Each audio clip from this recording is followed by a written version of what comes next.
저는 뭐 밴드 뮤지션이라는 것이 아마 나를 소개할 때 가장 필요한 것 같아요. 일생 동안 밴드가 좋아서 어떤 상태에 있든 밴드를 계속해온 밴드 뮤지션입니다. 김홍탁입니다.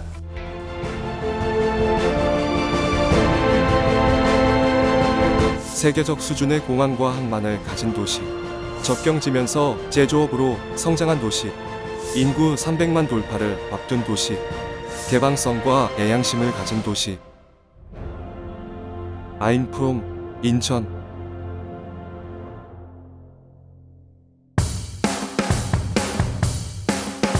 우리나라 1호 가수왕이 됐던 차중락 리드보컬. 이 친구는 타고난 그 엘비스 프레슬리예요. 그 노래하면 엘비스 프레슬리하고 똑같아요. 날씬한 아가씨는 춤을 잘 추고. 첫 번 히트곡이 그 낙엽 따라가 버리는 사랑. 그 노래는 국내 노래가 아니고 엘비스 프레슬리 노래인데 사람들이 그 가요인지 아는 사람들이 꽤 많아요. 찬바람이 싸늘하게 I memorize the note you sent. 번안가요인 건데 이게 히트가 돼가지고 그래서 차중락이라는 걸출한 리드 보컬이 있었고 그 다음에 차도균, 둘이 사촌지간입니다. 차도균 씨는 그 중에 나이가 제일 많은데 키보이스 중에 이미 그 솔로 가수로 활동하고 그럴 정도로 제일 먼저 그런 음악 생활하는 그런 분인데 이분은 처음에는 콘트라베이스, 그 어쿠스틱 베이스를 하다가 나중에 이제 전기 기타 베이스를 사면 우리 너무도 좋아했던 기억이 나는데 베이스를 하면서 부드러운 톤의 그런 미성이라 그러나 그런 노래를 잘했고 그다음에 윤한기 씨는 아시다시피 걸출한 스타 중에 스타죠. 별들이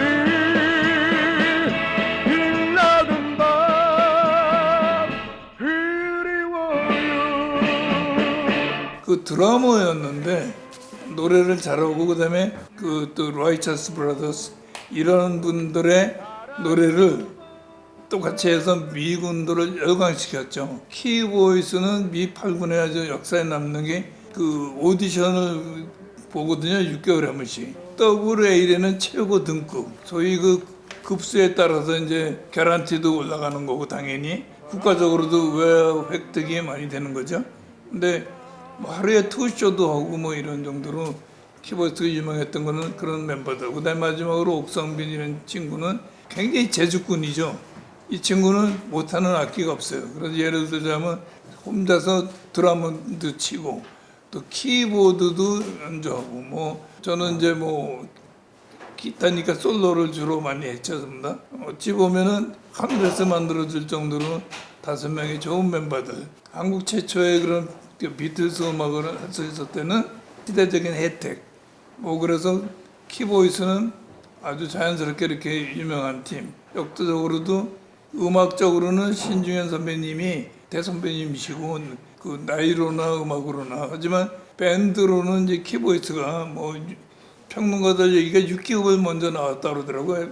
음반이. 당시에 그 키보이스하고 에드포 신중현 씨가 이끄는 그 두 팀들이 한국 그 팝 음악을 태동기 그리고 그게 강렬했어요.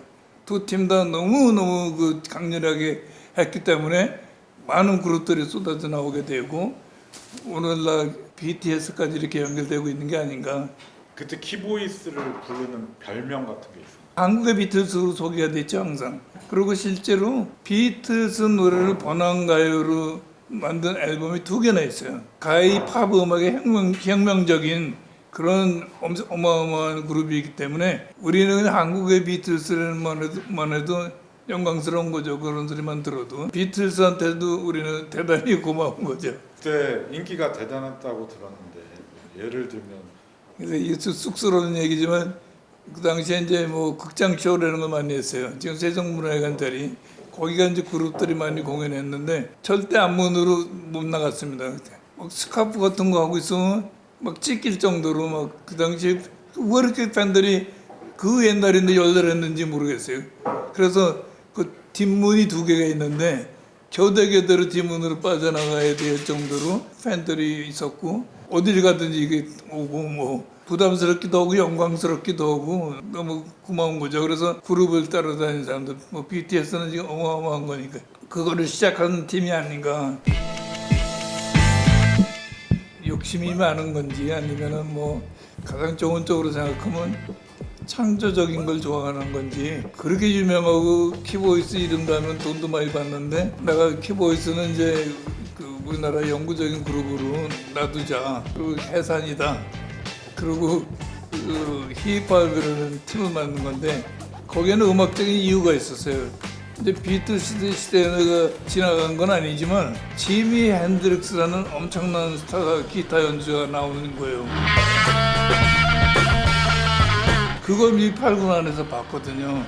그 우드스탁이라는 거를. 그거 보는 순간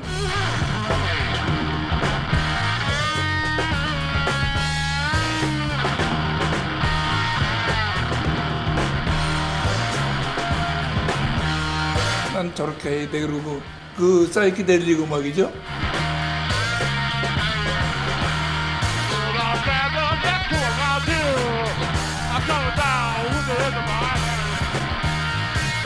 지미 핸드릭스는 키보드도 없고 3인조잖아요. 힙합가 5인조이긴 해도 키보드가 없어요. 그러니까 투 기타하고 베이스 드럼 보컬. 지미 핸드릭스 음악이 하도 하고 싶어가지고 사실 만든 게 진짜 이야기죠. 근데 운이 좋으려니까 한웅, 조용남, 유영춘, 김용호 이런 그 당시로는 어린 뮤지션들 이 8군 쇼 안에서 가장 어린 후배들이죠. 자기들끼리 독립해서 밴드를 만들어 보려고 나왔는데 뭐 세상 이런 게 쉬운 게 아니잖아요. 나도 마침 타이밍이 딱 맞게 형님 우리를 이끌어달라. 그래서 가게 된 게 힙합이에요. 그러니까 나는 저절로 좋은 멤버가 생긴 거죠. 정말로 겸손이 아니고 정말로 운이 너무 좋았어요. 밴드 할 때마다 너무너무 멋지고 잘하는 어린 후배들은 그 한돈에 그냥 쥐게 된 거죠. 힙합가 짧은 시간에 앨범도 많이 만들고 히트곡도 여러 곡 있어가지고 한 가지 일화 하나 소개하자면 초원이라는 노래가 대박이 났어요. 외로운 가슴 속에 스며드는 빗소리 트로트 음악 이런 거 하다가 제목부터가 초원 그리고 트로트가 아니니까 대박이 또 뭐가 있냐면 전국에 정말로 초원 다방이라는 다방이 엄청 생긴 거예요. 처음으로 키보드 할 때도 못 느꼈던 대중음악의 위력, 힘? 뭐 이런 거를 느꼈어요. 좀 더 겸손해져야 되겠다는 생각도 할 정도로 대단하다 인기가. 정주고 내가 오네라는 노래를 또 시트하게 됐는데 정주고 내가 오네는 힙합 노래인지 몰라요 사람들이. 왜냐?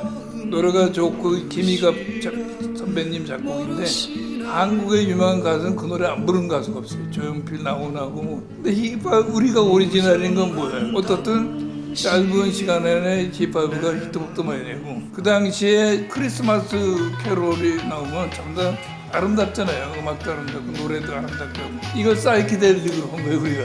그래서 사람들이 전부 다 놀랄 정도로 그러니까 이게 크리스마스가 예쁘고 아름다운 게 아니라 난리가 난 거 요란스럽게. 근데 이걸 평론가들이 많이 좋은 평을 하더라고요.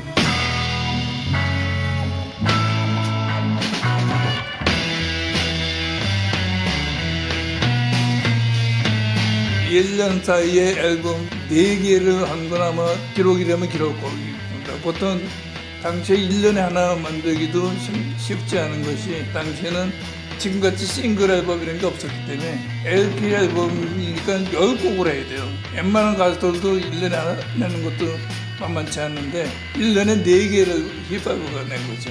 그만큼 힙합가 멤버들도 좋았고 또 운도 좋았고 하늘에서도 도와줬고 네, 그렇습니다.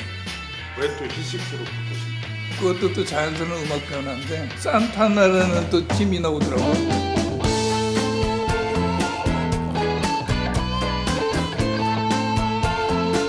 이 팀이 너무 멋있는 거예요. 근데 산타나는 드럼이 몇 명 있는 거예요. 퍼커션.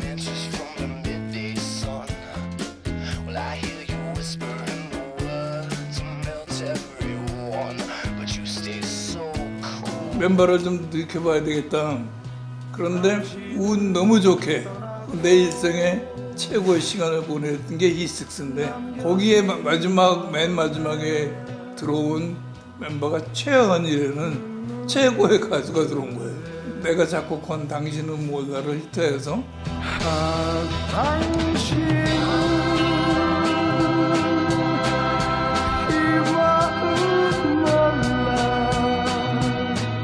작곡가로도 이름을 좀 내놓게 됐고 지금도 그거 가지고 라면 값은 나옵니다.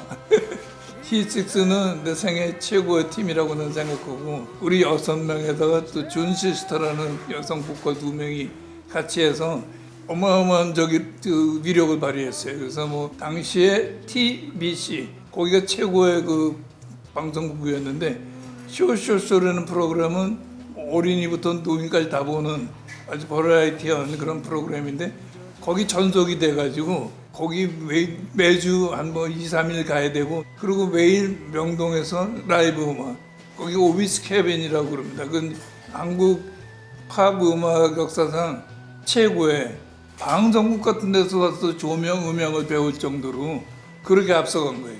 우리가 쓰던 음향이 이태리치에다가 뭐 조명 전 세계께 다 들어오고 지금까지도 아마 우리나라 팝 음악 역사상 그 오비스 캐빈만은 없을 겁니다. 그 라이브 음악이라는 거를 즐길 수 있는. 그래서 거기에는 미팔군 자녀들이 한국에 소위 잘 나간다는 사람들은 다 왔어요. 재벌 2세들이라고 그러죠. 방송국 PD도 뭐 하여튼 유명한 탤런트 거기 다 모일 정도로 유명한 명소 그런 게 됐던 게 바로 오비스 캐빈인데 주역이 히스틱스였죠. 히스틱스는 내가 너무너무 운도 좋고 너무 행복했기 때문에 더 이상 올라갈 데가 없을 것 같은 느낌.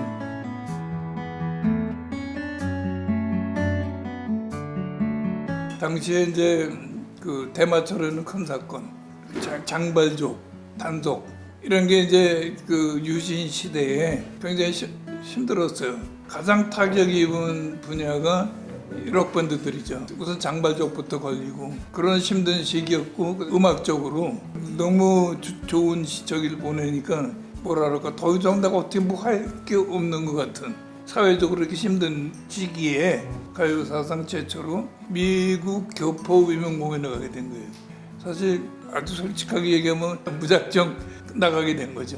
미국에서는 이제 우리나라가 아시다시피 국력이 이제는 BTS도 어디 가서든지 코리아라는 걸 자신 있게 할 수 있지만 당시만 해도 코리아 그러면 원조 받는 나라로 다 알아서 코리아도 잘 모를 정도였고 그런데 그런 역량이 밴드들한테 당연히 있더라고요. 한국에서 음악했다 그러면 뭐랄까 좀 우습게 한다 그럴까 아니면 낮게 보는 운 좋게 거기서도 로컬 밴드지만 유니온 밴드라고 호텔에서 일을 하게 됐어요.